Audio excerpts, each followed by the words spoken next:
Buenas noches, bienvenidos al Criminalista Nocturno.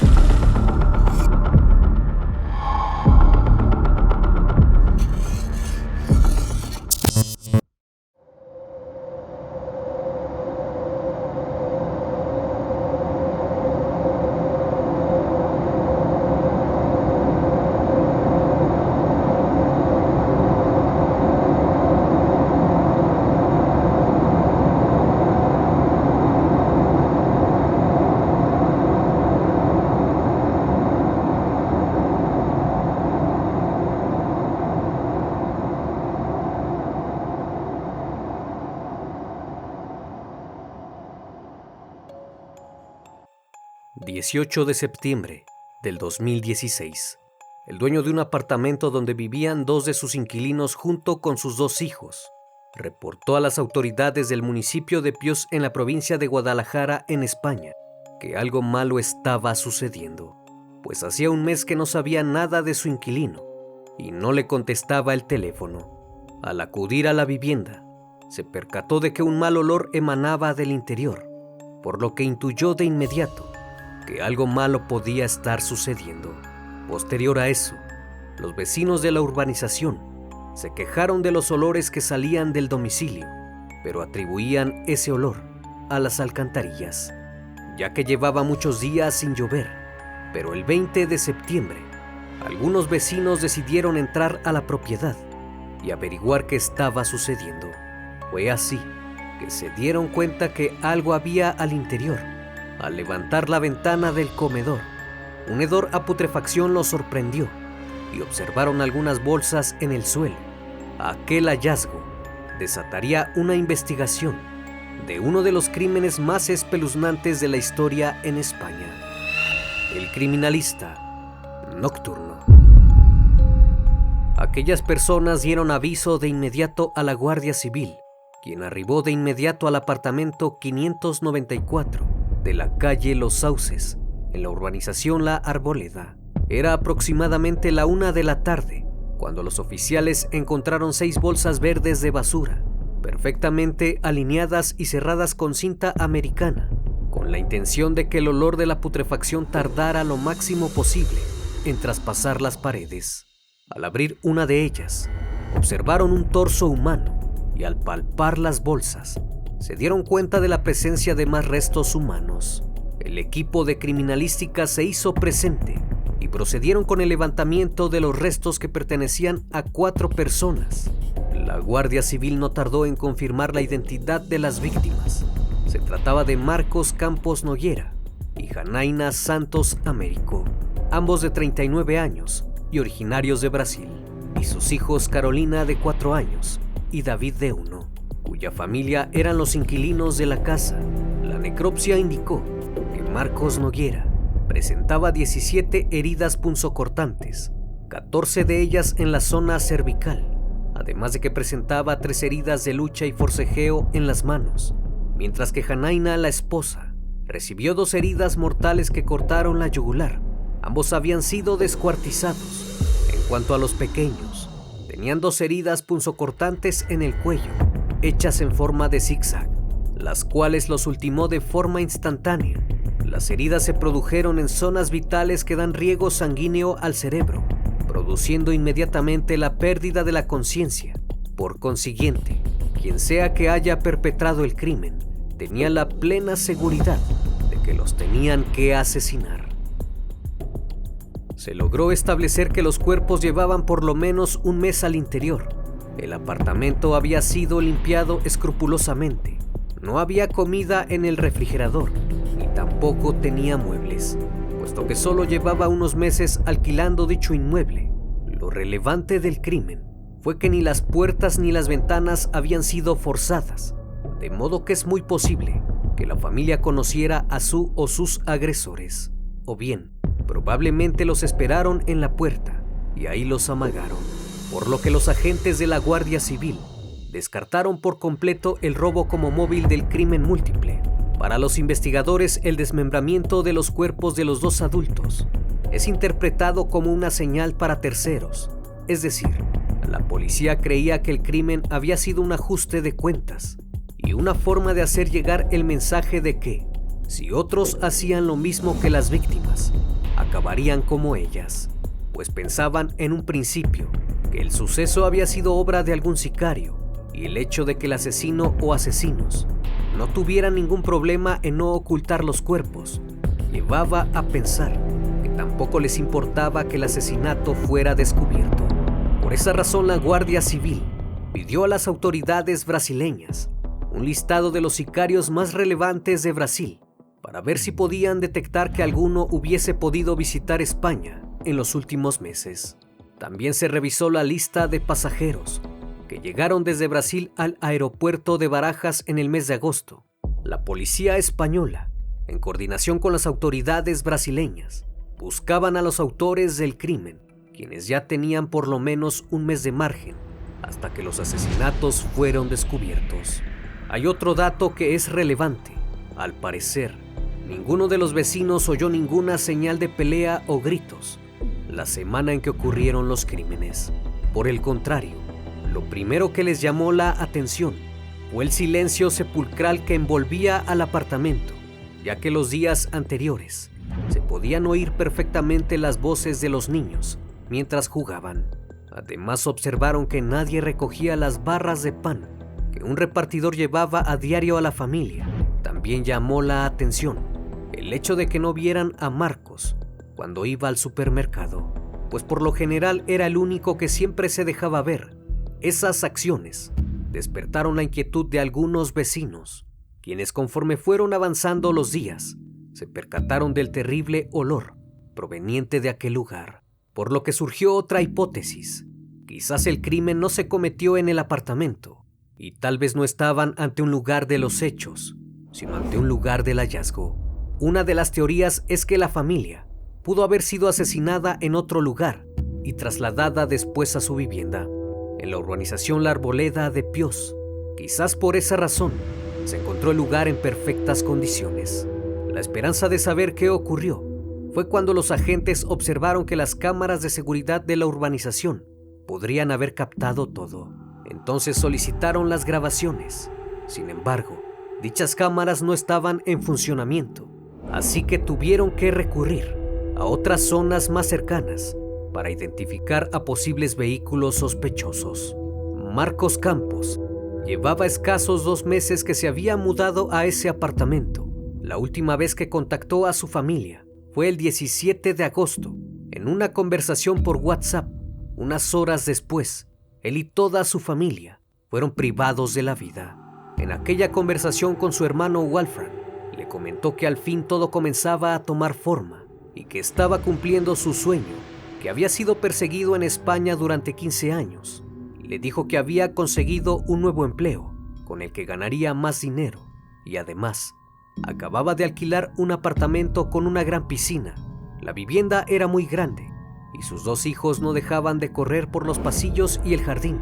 También le comentó que aprovecharían el fin del verano para acondicionar las 4 habitaciones del apartamento para recibir pronto la visita de sus familiares de Brasil. Lo que Wolfram nunca se imaginó es que esa sería la última vez que podría hablar con su hermano.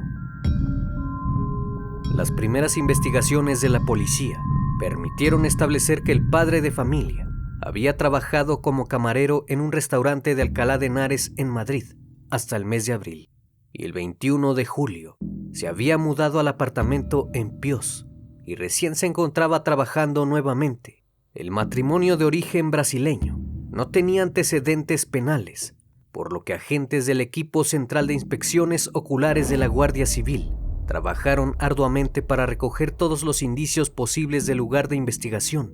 También examinaron las bolsas de plástico que contenían los restos y la cinta americana que las sellaba para detectar posibles impresiones dactilares.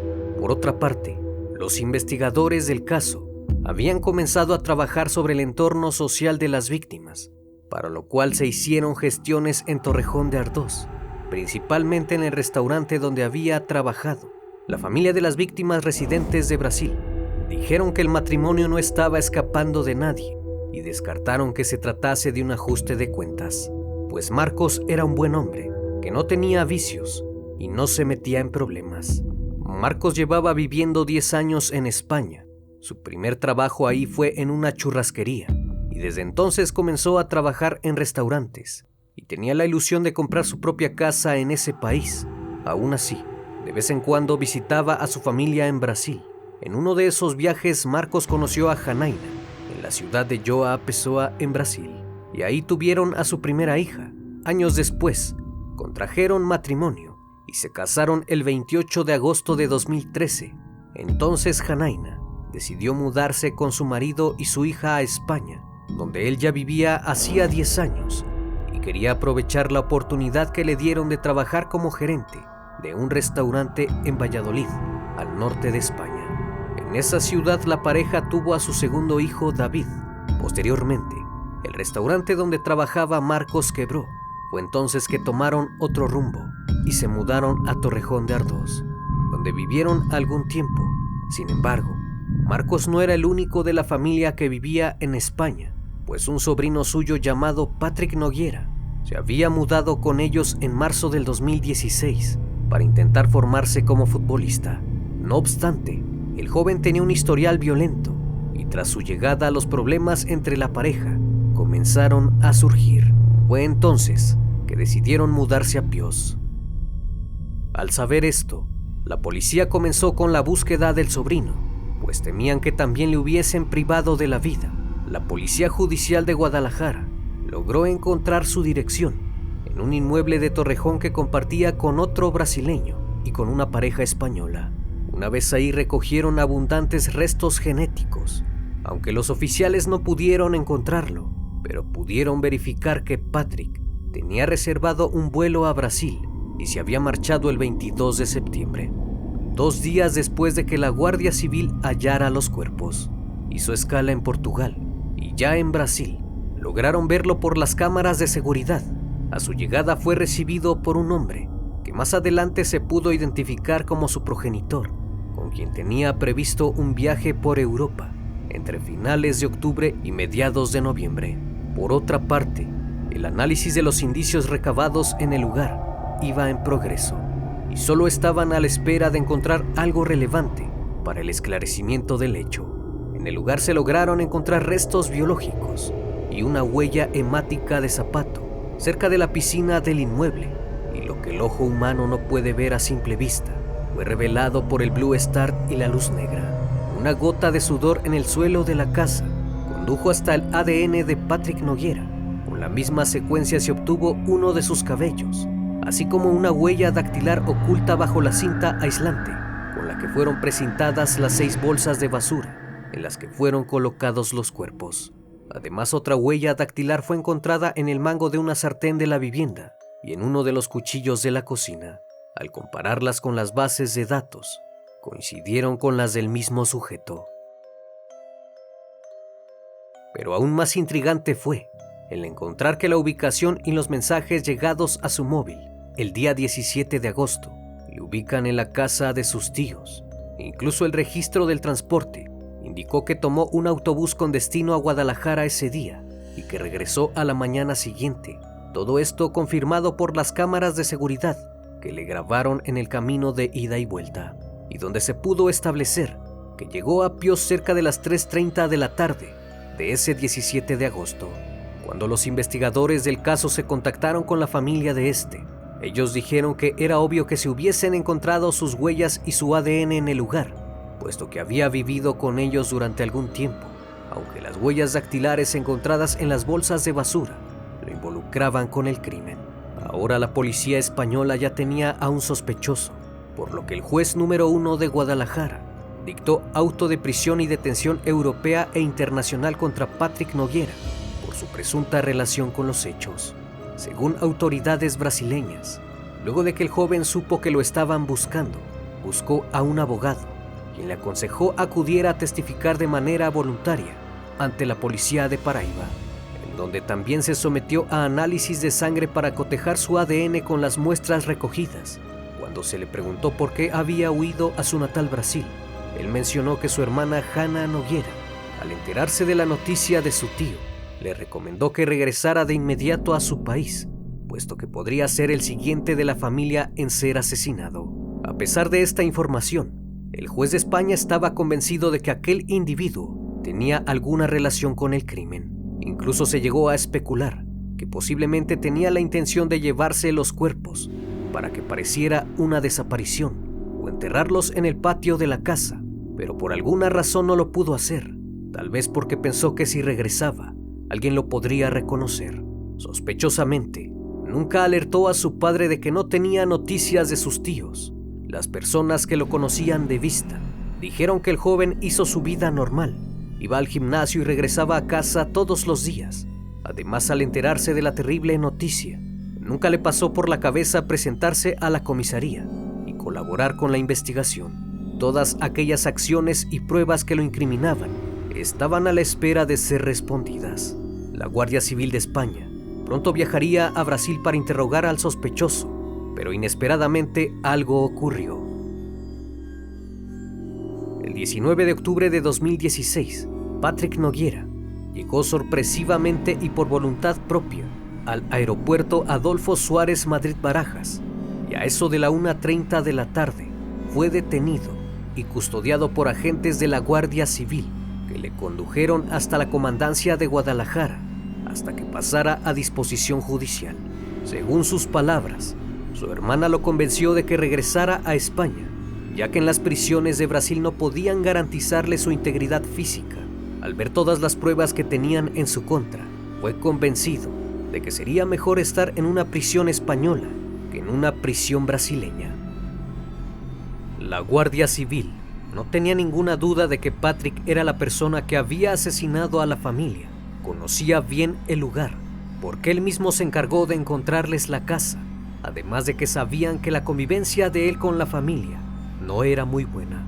A estas alturas, los investigadores habían entrevistado a amigos, conocidos y a la misma familia de las víctimas, y sabían perfectamente que Patrick pasaba demasiado tiempo a solas con su tía Yanaina. A Marcos le preocupaba que su mujer le estuviera siendo infiel con su sobrino. Ello lo manifestó a sus amigos, y por esa razón mantenía constantes discusiones con su esposa, porque él sospechaba que mantenían una relación sentimental. Yanaina siempre lo negó, pero Marcos pensaba que algo malo estaba sucediendo, pues un día pudo leer una conversación de WhatsApp con una amiga de su mujer, en la que le decía que el sobrino de su marido tenía buen físico y estaba guapo. La preocupación llegó a tal punto que en una ocasión le pidió a su jefe un día libre, con el propósito concreto de querer pillarlos por sorpresa en la cama.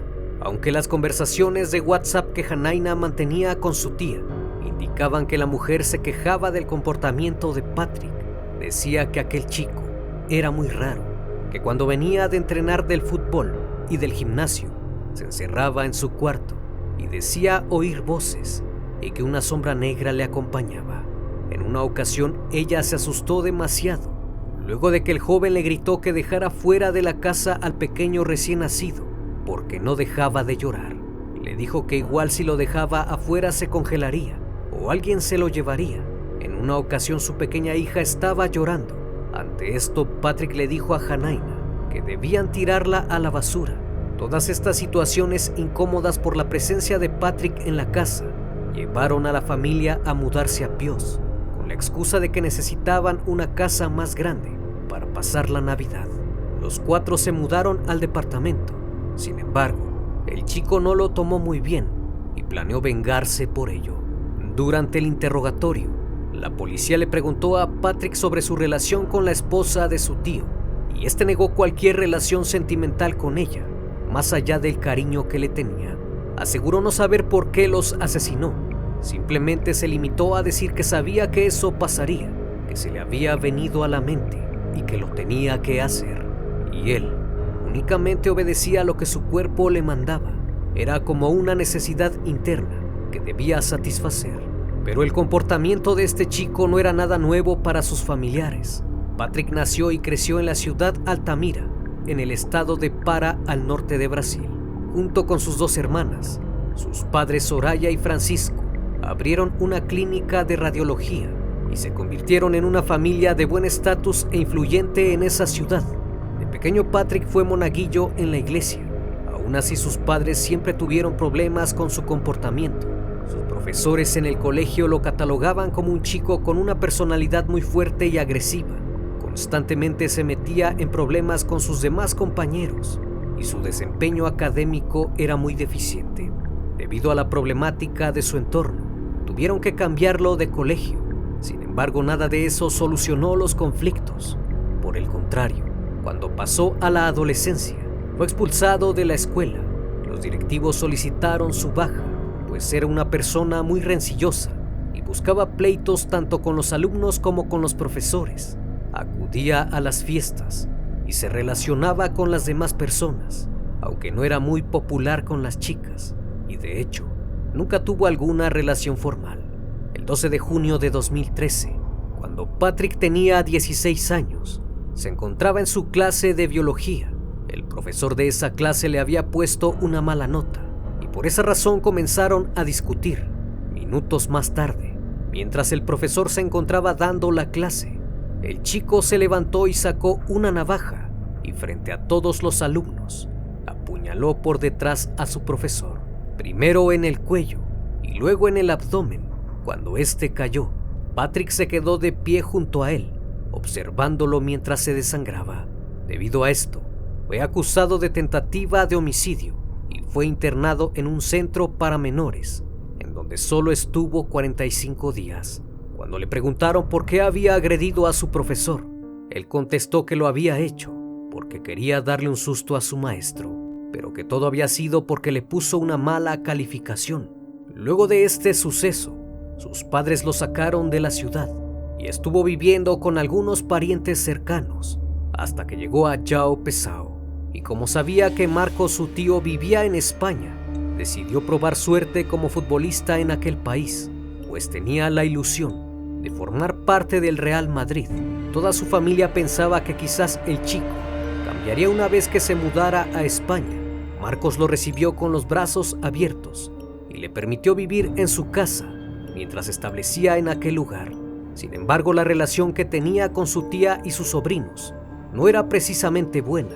A menudo discutía con su tía y ella lo tenía que soportar el resto del día, ya que Patrick no trabajaba y solo se mantenía del dinero que sus padres le mandaban. Janaina le tenía mucho miedo, o al menos es lo que refieren los familiares de la víctima, pues decía que el chico era una persona de momentos.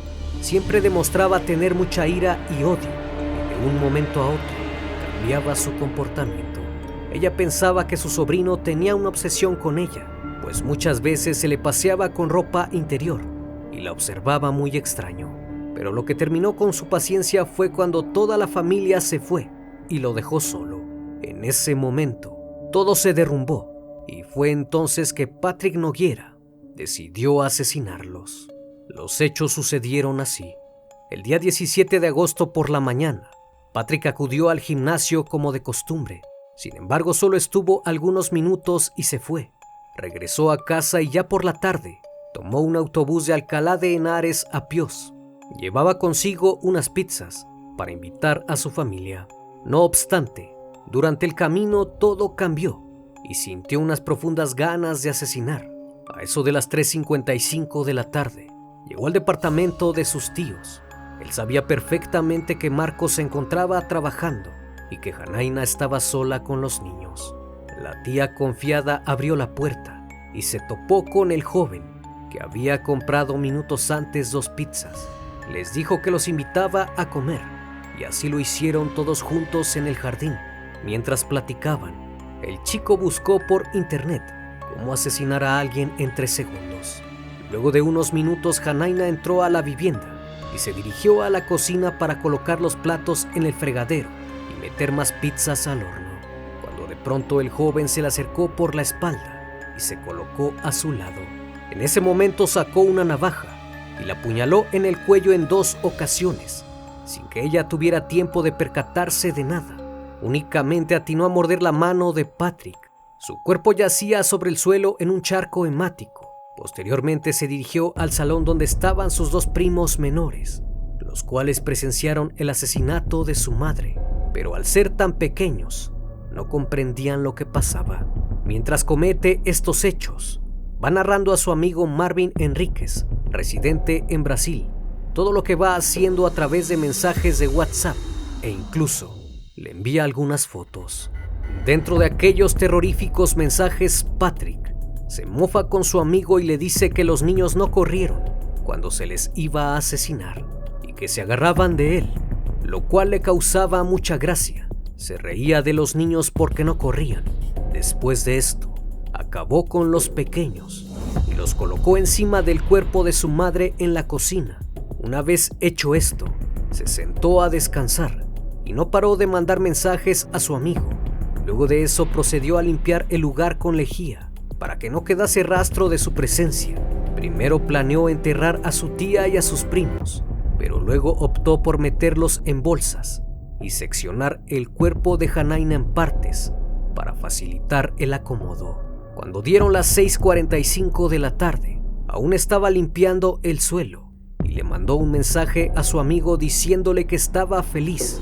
Al terminar con la limpieza se metió a duchar y al salir le comentó a su amigo Marvin que tenía hambre y que se iba a hacer un sándwich de atún porque se lo merecía. Mientras esperaba a que su tío Marcos regresara de trabajar, dijo que si lo llegaban a detener, no le importaba, pues tendría una celda para él solo. Su amigo, lejos de asustarse, le siguió el juego y le dio indicaciones para huir del lugar sin ser visto. Alrededor de las 10:15 de la noche, Patrick salió al jardín para consumar su último asesinato. Cuando Marcos llegó a su domicilio, fue recibido por su sobrino. Ambos se sentaron en la piscina y charlaron durante un momento. Seguido de eso, Marcos le invitó a entrar al apartamento y el chico lo siguió. Cuando lo tenía cara a cara, le clavó un cuchillo en el cuello. Quería cortarle la yugular para acabar rápido con él. Sin embargo, Marcos empezó a forcejear con él, pero la pérdida de sangre lo terminó debilitando y al final terminó con su vida de 17 puñaladas. Patrick nuevamente limpió la casa y procedió a descuartizar el cuerpo de su tío y lo metió en otra bolsa de basura. Patrick pasó toda la noche de ese 17 de agosto y la madrugada del día 18 limpiando el lugar. Una vez consumado el cuádruple asesinato, se duchó nuevamente y se puso ropa de su tío, ya que la suya estaba manchada de sangre. A eso de las 4 de la madrugada, se acostó para descansar y solo 2 horas después, se levantó y se llevó una mochila con sus pertenencias. También se llevó el celular de su tío y le mandó un mensaje de texto al propietario de la casa, donde le decía que iba a demorar en el pago de la renta porque había tenido un inconveniente. Regresó en autobús a Alcalá de Henares a las 6:55 de la mañana para jugar al fútbol y siguió con su vida normal. Fue hasta que descubrieron los cuerpos que Patrick Noguera huyó de España a Brasil.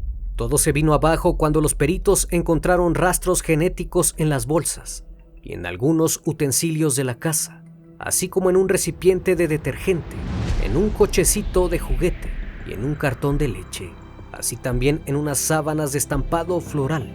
En el juicio el joven aseguró no recordar nada de lo sucedido. Incluso cuando procedieron a la reconstrucción de los hechos, no sabía a ciencia cierta qué había ocurrido primero. Después reconoció una bolsa de plástico que había quedado en el salón, justo enfrente de la cocina. Ahí mismo cortó los cuerpos de sus tíos y los metió en bolsas de basura, mismas que anteriormente se pudo confirmar había comprado con anticipación, así como la cinta aislante. En el juicio, una de las claves de su defensa era intentar demostrar que el acusado sufría un daño neuronal que le empujó a cometer el crimen, pues según sus argumentos, Patrick tenía afectado el lóbulo temporal derecho. Por consiguiente, padecía daño cerebral y por esa razón se argumentó que el joven no era como cualquier persona, sino que desgraciadamente el daño cerebral es el que determinaba su conducta. Aunque se cuestionó mucho ese argumento, pues los fiscales dijeron que había una gran diferencia entre tener daño mental y ser malvado, pues todo el crimen fue premeditado, dadas las circunstancias del hecho. Cuando Patrick huyó, formateó su teléfono para borrar toda evidencia, suprimiendo todos los datos, todas las imágenes y todas las conversaciones que le pudieran comprometer. Sin embargo, los investigadores lograron encontrar la reveladora charla que mantuvo con su amigo Marvin, al que le iba narrando el modo en que acababa uno por uno con esos 4 miembros de su familia.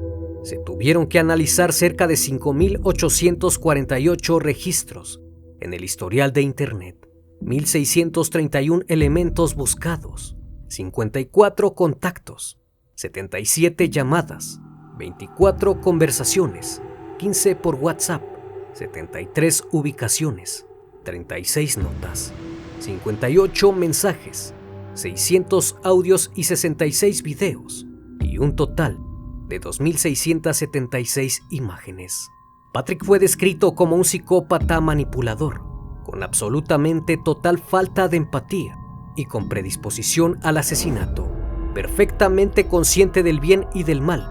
No padece ninguna enfermedad mental, y ello quedó demostrado por su intento de ocultar sus huellas y el gran placer que el crimen le provocaba. Finalmente, fue sentenciado a 3 penas de prisión permanente y una cuarta de 25 años de cárcel por el asesinato de los 4 miembros de su familia. La magistrada tomó la decisión después de que el jurado lo considerase culpable de sus actos y rechazase que sufría un daño cerebral que lo empujó a cometer el crimen. En cuanto a Marvin Enríquez Correa, amigo del imputado, fue detenido en Brasil como presunto colaborador del crimen, ya que éste, lejos de denunciarlo, le dio consejos en tiempo real de qué hacer y cómo esconder los cuerpos. Sin embargo, la policía no halló suficientes pruebas en su contra y al final fue liberado. Y así es como concluye este crimen tan atroz que fue considerado por muchos como maldad pura. Espero que el video haya sido de tu agrado. Como cada noche, mi querido público, es un placer estar con ustedes. No me queda más que desearles que sigan pasando un excelente día y estén de lo mejor. Esto es El Criminalista Nocturno. Hasta la próxima emisión. Buenas noches.